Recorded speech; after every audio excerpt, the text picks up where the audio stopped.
নমস্কার, রান্নাবাটি চ্যানেলে সকলকে স্বাগত। আজকে একটা চিকেনের রেসিপি তোমাদের সাথে শেয়ার করছি।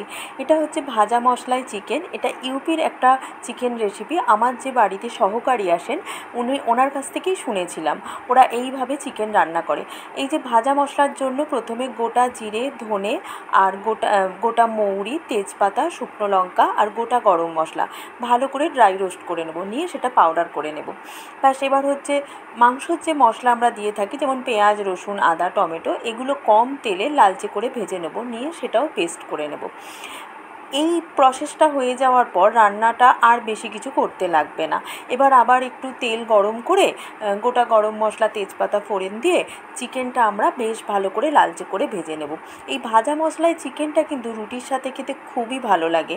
আর আমরা যে নর্মাল চিকেন কষা খাই তার থেকে খেতে বেশ ভালো লাগে, কারণ মৌরি আর গরম মশলার একটা স্ট্রং ফ্লেভার থাকে, যার জন্য খেতে বেশ অন্যরকম হয়।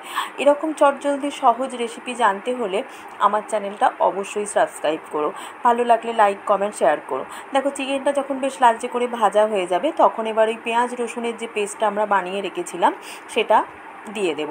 যেহেতু পেঁয়াজ রসুনের পেস্টটাও ভাজা এবং চিকেনটাও ভাজা, যার জন্য আমাদের চিকেনটা বেশ অনেকক্ষণ ধরে কষাতে লাগবে না, যেমন নর্মালি আমরা চিকেন কষিয়ে থাকি।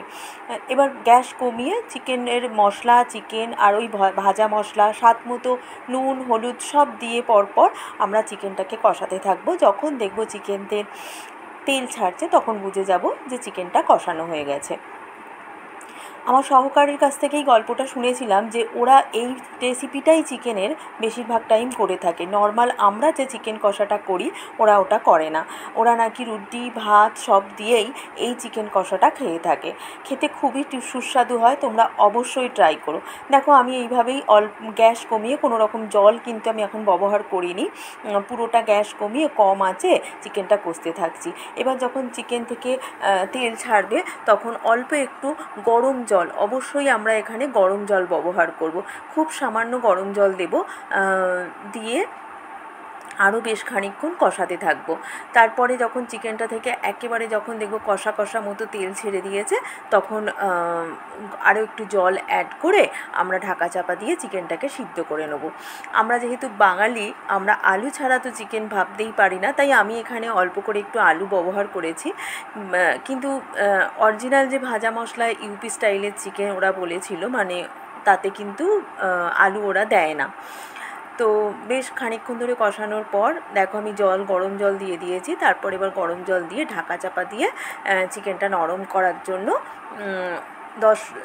10 মিনিট মতো আমরা রান্না করব। তাহলেই আমাদের চিকেন রেডি হয়ে যাবে। চিকেন এমনিই খুব নরম হয়, বেশিক্ষণ রান্না করতে লাগে না, কষাতে কষাতেই সিদ্ধ হয়ে যায়।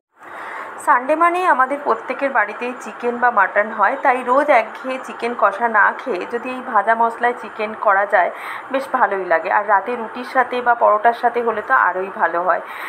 অবশ্যই একবার ট্রাই করো, খেতে বেশ ভালো লাগে। কেমন লাগলো জানিও। টাটা।